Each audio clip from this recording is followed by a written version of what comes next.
Sebastian. How are you? I'm Sebastian Ochoa, and I have autism. We meet at last, Kiff VandenHeuvel, aka Obadiah Stane from What If. That's right.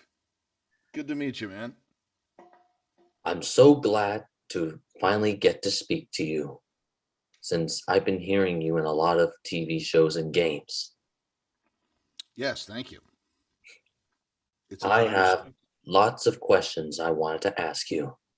Cool. Tell me, how is it like about being a voice actor in animation? Being a voice actor in animation is a lot of fun. It's what I've always wanted to do ever since I was a little boy. I've always loved cartoons, and I remember watching Yogi Bear and um, Dino Mutt and Scooby Doo and all those classic cartoons, and paying attention at the end of the credits to see like who are the voices of those guys, and it was Dawes Butler and Frank Welker and Mel Blanc and all these guys. You know, the old school guys who did the marvelous work at Hanna Barbera and created these fun characters, and it really inspired me to want to figure out how to get in. But I'm from a small town in Michigan, from Grand Rapids, Michigan, and I didn't see a clear path to figure out how I could do it. But when I started to research, I would go to the library and figure out where Hanna Barbera was, and look through, phone books at the library to see where, to try to find out where it was, and then discovered that it was in Los Angeles. And I also wanted to work on camera as well. And I kind of knew that all roads as an actor would lead to Los Angeles to do that kind of work.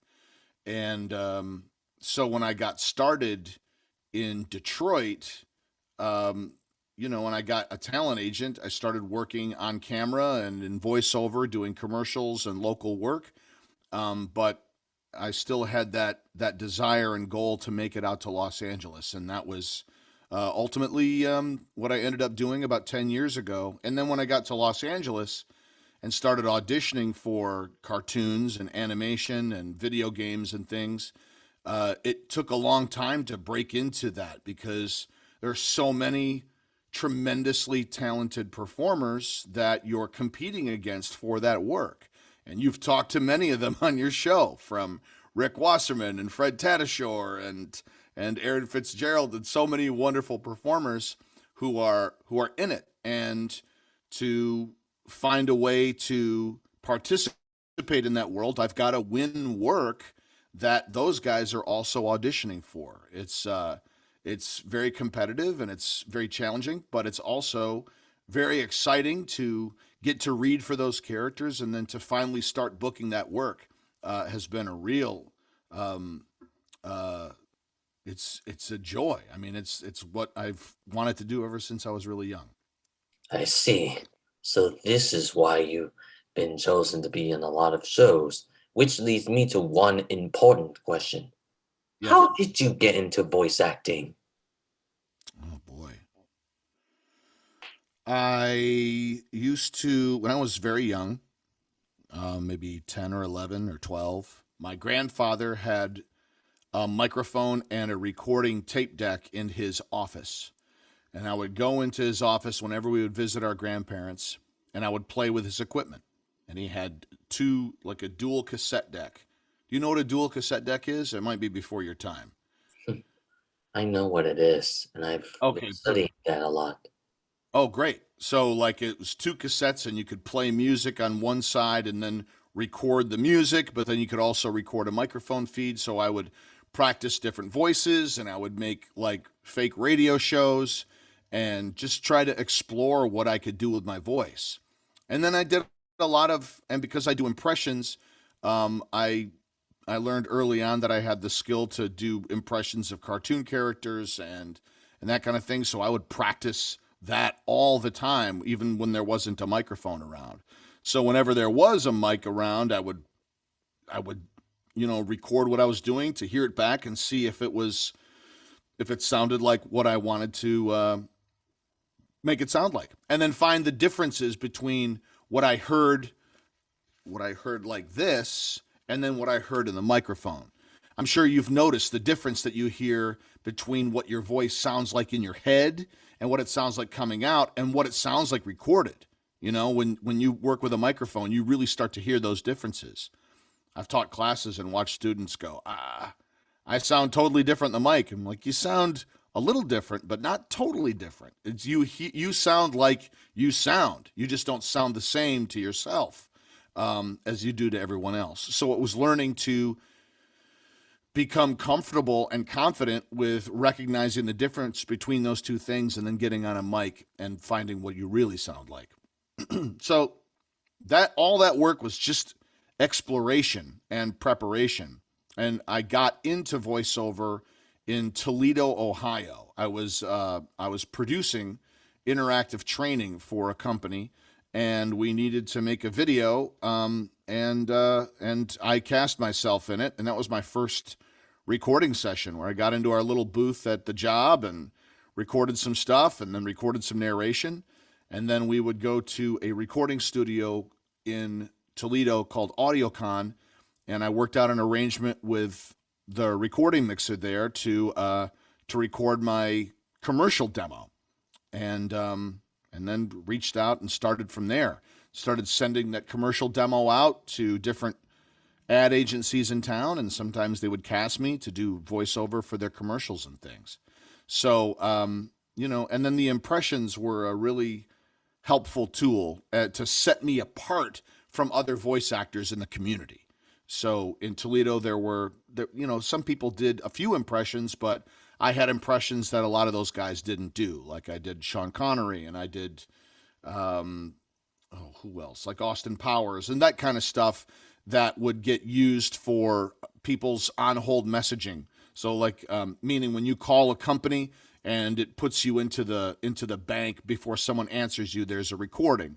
And that work is called IVR, or I don't know what IVR stands for, but it's basically being on hold for a company. And that was recording work that I started doing in Toledo. And that was really my first job, is just kind of working locally and then making the transition to a larger market. I started working in Detroit, and from there I started doing more commercial work, more voiceover and commercial work, as well as on camera work. It all kind of in some of the smaller markets, like in Los Angeles and in New York and even in Chicago, and probably Atlanta and a few other places, you have an on-camera agent, and then you also have a voiceover agent, and they're separate entities, they're separate businesses, and they send you different work. But in some of the smaller markets, it was like, all the work came to the same place. And in Detroit, it served me well because you had to be able to work in all aspects of the performance, whether it was stage or an industrial video or a feature when a feature film came to town to shoot, or commercial voiceover or industrial voiceover. All those things went through the same talent agency. So everybody got looks, and looks being auditions. Everyone got looks on all that kind of copy. So that's really where I got my start, was working professionally in those markets and trying to compete against the talent pool of actors in that town. I see. So this is why you've been chosen to be a voice actor in many shows. After all, what I've heard you say about impersonating people, you Yes. remind me of a friend of mine that I've interviewed with months ago, Jim Uh-huh. Maskaman. Oh yeah, I know Jim. Yeah, Yeah, that's who you, tremendous impressionist. Yeah. yes, just like you. And you knew it was a great impersonator also? Who's that? Lex Lang. Yes. Yes. Lex is also a terrific impersonator. Yeah. Yeah, that's Yeah. what you remind me of, both of them. We have a friendly, consistent competition. We're all Jim and Lex and myself are all with the same talent agency, and we often get the same audition copy and compete for different impressions. And it's interesting because everybody has their sort of signature guys. I mean, like Jim is pretty well known as the guy who does a spot on Robin Williams, and and among many other things.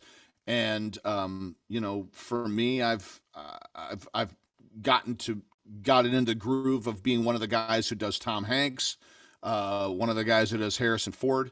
So it's great to be in the mix with those guys and compete on a regular basis for different work with them. I see. So this is why you became one of the impersonators along with those two. Mm-hmm. Now I get it. Yeah, Which yeah. leads me to one question. Why do you like playing in animated shows? What do I like about playing in animated shows? I think it's it's really interesting because so much of the work that we do as impressionists is to match what someone else has done, to match their sound and then act like them. Like right now, I'm on a show called The Croods Family Tree, where Nicolas Cage had played Grug in the original films, and in this cartoon series, I play Grug. So I need to match what Mr. Cage established in those movies, but then also make the character my own. And it's a unique challenge because you're trying to sound like it, but then make acting choices that are inspired by the script you're given and by who you are as an actor. You know, I make different choices than Nick might make in those situations. And it's just super fun. And one of the most exciting things about it is when you a year and a half, 2 years, maybe longer, when you see the finished product come back and you see how the animators and the designers have built their work on top of the audio that you gave them a year and a half, 2 years prior. It's a really cool collaborative thing, and I love that aspect of the work. I think it's so fun to work with a bunch of different artists and see what they develop.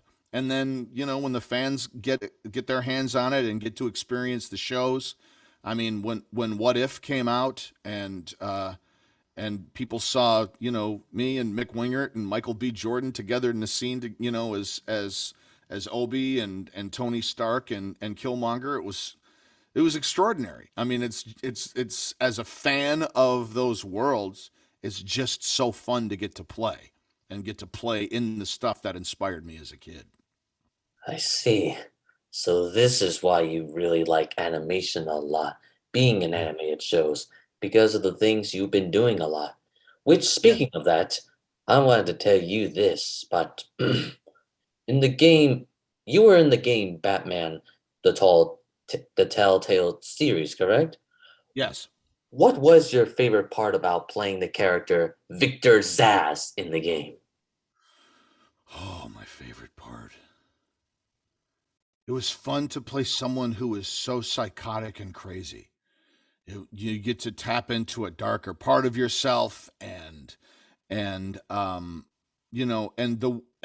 this character, because Victor Zsasz is not as well known as the Joker, the Riddler, the Penguin, there is a lot of room for interpretation to play that character. And when we played him as a very easy to manipulate person, I think the Joker pushes him around and then Batman beats him up. And it was a really as a fan of DC and a Batman fan, to be able to participate in a Batman story was, it's a dream come true. It's so fun to be part of that world.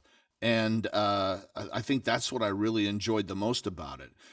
I'll share this with you. It was one of the most physically demanding vocally jobs that I've ever done, because Victor Zsasz gets choked out by Batman, and trying to talk when you're being choked is really physically exhausting. And I got lightheaded and my throat got tore up, so it was tough. But when you're going into a Batman game, there's gonna be violence, and it was a lot of fun to do, man. I And see.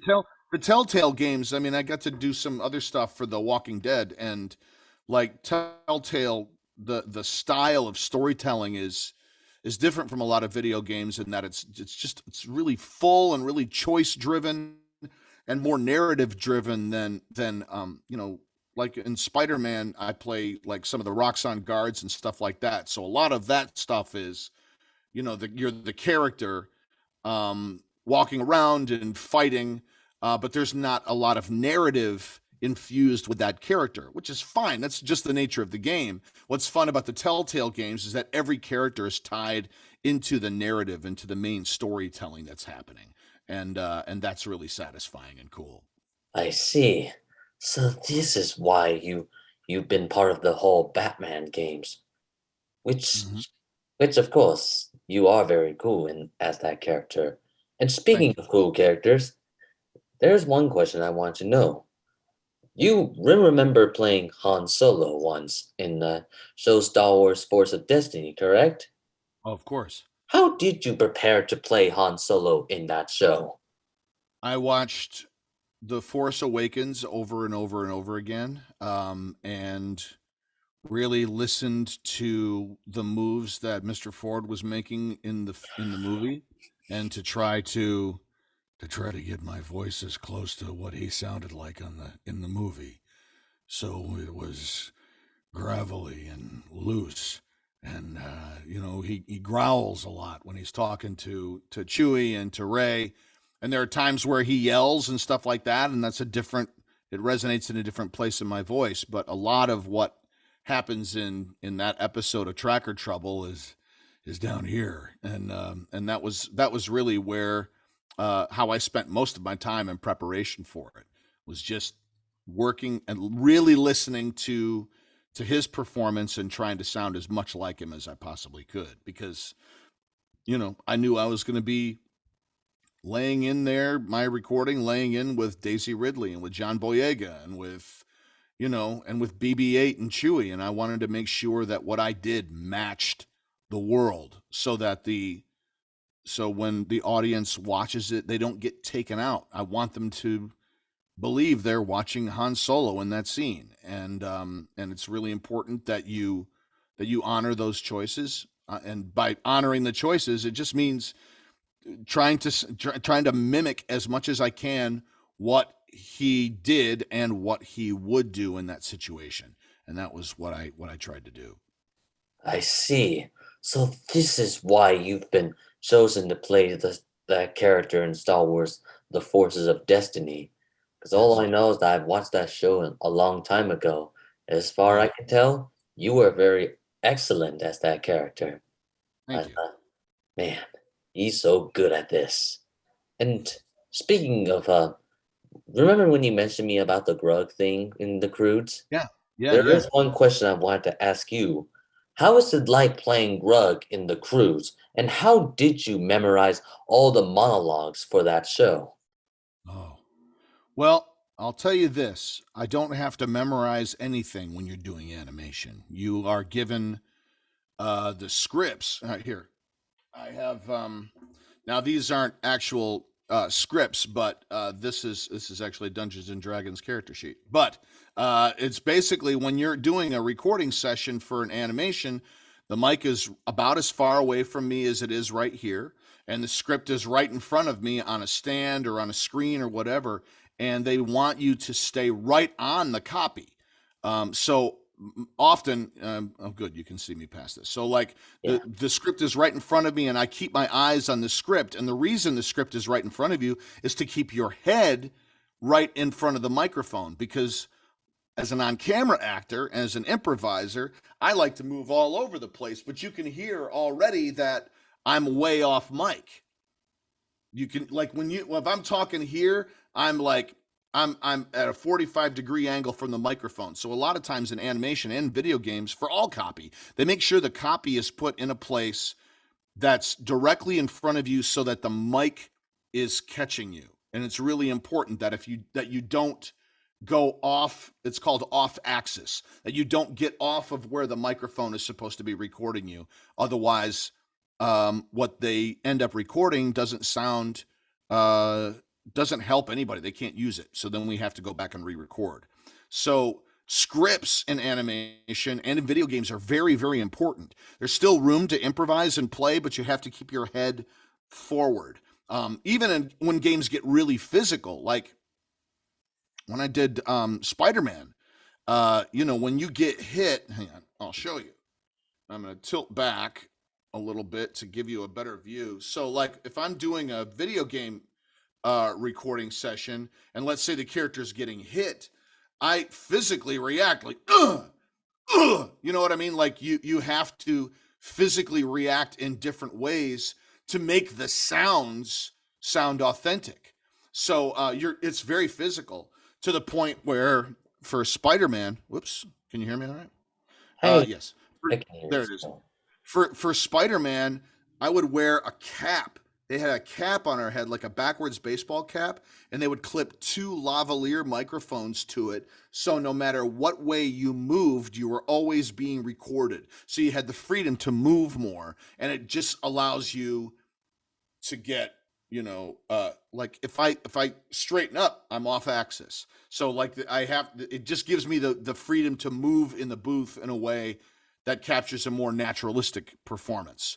And you get accustomed. You can still deliver a naturalistic performance straight down the barrel, but it's still something that is it's a discipline that you have to remember to stay in the box. It's just like in baseball. You got to stay in the batter's box to hit the ball. And in voiceover, you got to stay in the batter's box or in the microphone box to be able to deliver a great performance. And for that great performance you deliver to be used by everybody else. You have to remember that you're always in service to the production.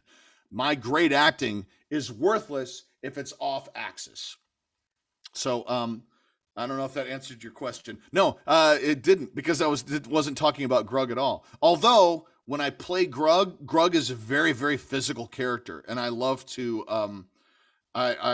He runs on all four limbs, so I often keep my arms, like fists and make physical choices in the booth that help inform the character so that he stays brutal and strong and can run at a moment's notice because he's a caveman and he's got to protect his family.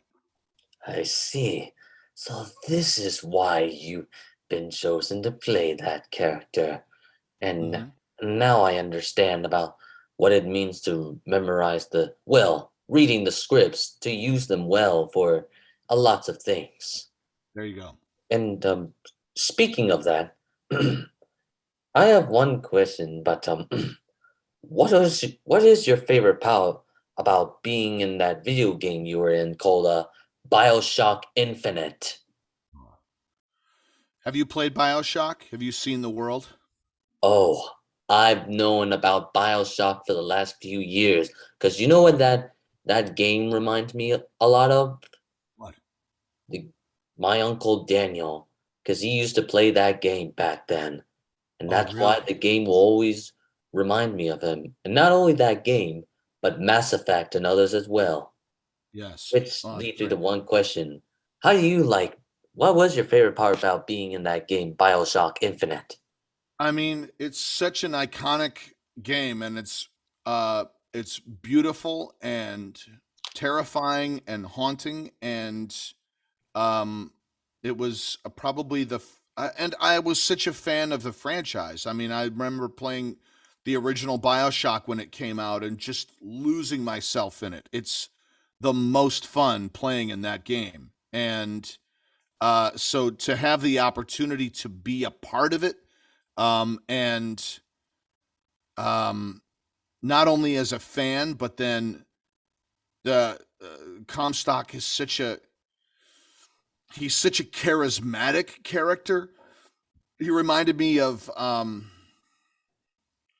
Elmer Gantry and Andy Griffith in the movie A Face in a Crowd, and I just really aligned with what Ken Levine, the creator, was trying to do with the game, and to be able to play that character and play him with honesty as a father, I really connected to how while even though what Comstock was saying and believed in was I believe horrifying, I had to find his humanity and his love of his daughter so much that he would go through time to steal her from Booker. Like, and he's a monster, but he also is trying to protect his legacy. And I don't know, dude. It's a complicated character, and I loved I really loved exploring what that meant and playing in that space.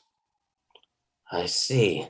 So that's why you've been chosen to play that character, because of the experiences that the character has for the last few years, and is trying to risk himself to protect his daughter no matter the cost. That's right. And by the way, you remember when you mentioned me about the Obadiah Stane thing? Yeah. There is one question I want to ask you about him, but how do you know which kind of voice to choose when playing Obadiah Stane in Marvel's What If? Well, if I'm playing Obadiah Stane, I gotta sound like him. So I go back again, just like I did with The Force Awakens. I went back to watch the original Iron Man, and I watched clips of Jeff Bridges talking to Tony Stark, and smoking a cigar, and a lot of times when you get a voice match type of audition like this, and that would be considered a match. It's already been established. They're going to animate the character based on the original actor in the movie. So there's an expectation that I can't just do Obadiah Stane talking like this. This doesn't make any sense if he sounded like like Tom Hanks, like, come on, Tony, what are you doing? Like, it doesn't make any sense for that. So you have to make him sound like what was established in the film. So I really went back to study Tony to I'm trying to find it right now. To like study what Jeff Bridges did, both in terms of his vocal range and his vocal texture and the attitude that he's playing with throughout the film, and then take that sort of package of information that I've learned through watching and watching and watching and listening and practicing, and then going into the session and not having seen the copy in advance, because when you're working for Marvel, they're protecting that information as much as they can, so they don't just send it out to actors to use to practice the work. So on the day you go to Marvel and you go in the recording booth and they put the script in front of you, and because it's in front of you, I haven't had to memorize it. I'm just doing a cold read and working with the director to make those choices feel good. But I need to do my work in advance so I can dial into Obadiah Stane and then play the scene. And what was really great was how much they let me improvise. I mean, they really did. We had the script and we knew what we were going to say, but I still had the freedom within that to stammer and to laugh and to make choices and to ad lib and continue on and all of that stuff. And it just made it feel like a wonderful collaboration. I mean, that's I think with all of these roles, it's really my favorite part is that when I'm working and when I'm auditioning, I'm not collaborating with anything. I'm collaborating with the script. You know what I mean? The script is given to you and they say, make your choices, and then you go. And it's just me. It's just me and whatever resources and direction they've given me. But when you book the job and you go into the recording studio and there's a producer and a writer and a director who are either on Zoom or they're present in the room, and then they work with you to create the character and to shape the project. And that part of it is the most satisfying to me. It's great to see the finished product. It's really, really fun. But to me, my favorite part is going in and playing with other people, listening and reacting to what the other actors are doing and playing the scenes with them. It's the most satisfying part of being an actor is the moment of playing together, and then the benefit is watching it and seeing people react to it and enjoy it as much as we did in that time. But like with the Croods, I mean, when we recorded that original episode, the pilot that dropped this year, I think September. Yes, No, no, no. Yeah, or late September, like the 20th. you're No, no, no. correct. Yes, right around there. I mean, we had recorded that a year and a half ago. So prior to that, so it took that long to get that work that we did that day we recorded in May in 2020 to hear it in 2021 in the fall. And flashing back to all of us being on one big Zoom recording and all of us reacting to each other and laughing and playing. It's really cool. The pieces that drop are like time capsules of these moments that we as actors played together. And I really love that. I love, both in voiceover and in on camera work, seeing that work and remembering what that was like, and then also seeing how it fits into the whole story. I see. So this is why you've been chosen to play Obadiah Stane in What If, because of you practicing the Jeff Bridges voices. And you know who Yes, does a yes. very good Jeff Bridges voices also besides you? Fred Tatasciore. Bingo. Yes, yes. Fred does a great Jeff Bridges. Yep, and I must say, he does quite very good, because after Yep. all, he does did the Jeff Bridges voices when he does in that show, or should I say video game called Kingdom Hearts, where Oh, that's right. He plays him in Kingdom Hearts. I forgot that. Kevin, Flynn, and Clue. Oh, yes. That's right. Yeah. By the way, there is one question I wanted to ask you, but which character that you have played in the past has been the most challenging for you to be play, and why? Hmm.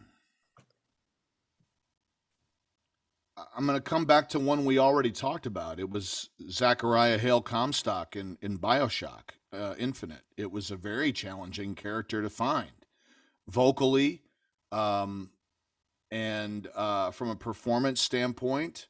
I wanted to make certain that I was, you know, aligning with what Ken Levine wanted to do in his game. And we've done, if you know the game, and by now, spoiler alert, if you haven't played it, you might want to skip past this a little bit. But as you know, in the game, Comstock is Booker, and in a different timeline. And so I I believe originally they had a different actor record Comstock, and then it was too close or something. I'm not sure, but they gave me specific direction not to do like Southern. And a lot of times when people get Baptist type preachers, the temptation is to play the character in a Southern way. And I tapped into my own roots and I mimicked my uncle, who was a minister. So I would do his sort of intonation when he was preaching and that kind of thing. And it ended up winning me the job. So we would go in for about 6 weeks every Friday for about an hour. And I would go in and they had completed the animation of Comstock's death. And we were doing something that we do often in games and in film is ADR. And so basically, we had to match the vocal performance to the physical rendered piece that was there. That wasn't going to change. So I had to make my voice match it like dubbing. So we had gone through it and I would do what we did in the audition, and then Ken would give me other direction and I would try that and then would try something else and something else. And we had done maybe 6 separate sessions and it just felt like we weren't getting it. I mean, at one point I even heard him say like I just don't think he's getting it. And then I said, back to him, I was like I know, I feel it, but I think I'll get there. It was really a struggle. At any rate, we got through. I went for about 2 months and I heard nothing. And at that point, I was like, After those sessions, I hadn't done anything else. I just figured I got recast.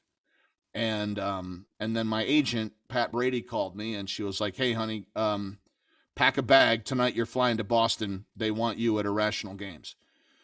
So they flew me to Boston on a red eye. They picked me up from the hotel, and I went in and I met with Ken, and the two of us went into a whisper room, and we recorded the entire game in that one session.